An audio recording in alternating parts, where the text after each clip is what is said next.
and welcome back to Imagine That News. This week's vocab word is rancor, meaning bitterness or resentfulness. And this just in, Israel's prime minister is joining the majority of the world in speaking with rancor and demanding an apology from Russia. This apology, however, is not for the crimes against humanity, but crime against the entire population of Jewish people, as recently, Russia's foreign minister made some pretty hateful claims against the community.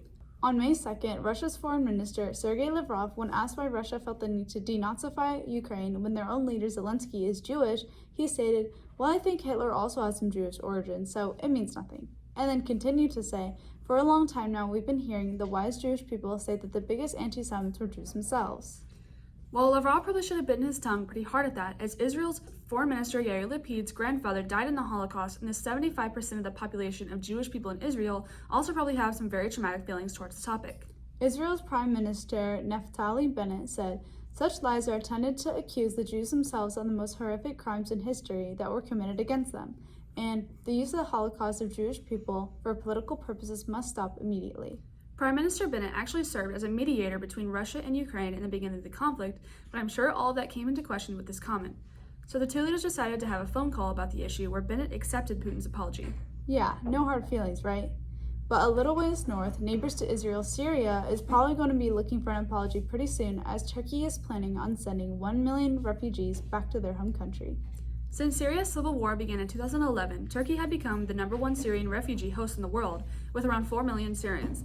However, many of the Turkish citizens and government have blamed Syrians for many economic and social problems. Turkey has historically had an open-door policy for Syrian refugees. As a signatory to the 1951 Refugee Convention, Turkey is bound by the principle of non-refoulement, which prohibits the return to anyone to a place where they would be at risk.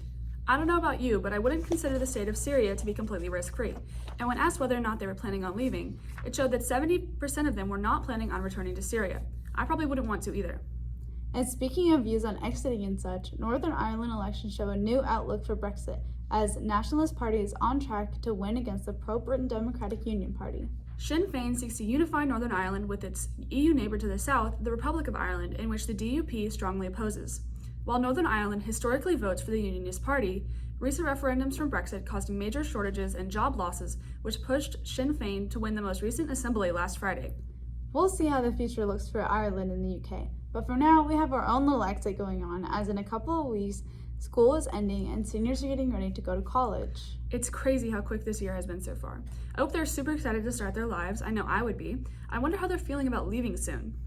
On to the interview section. Okay. We're here with Miss Anaya, seeing what she feels about the seniors leaving. So I'm actually very, very sad that they're going to be leaving our campus.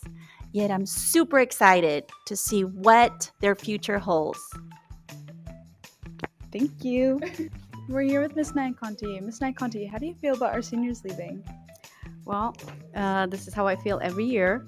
I love them, but I think I'm ready for them to leave and go on a big adventure and explore and be fabulous. Thank you. Wow, imagine that. Tune in next week.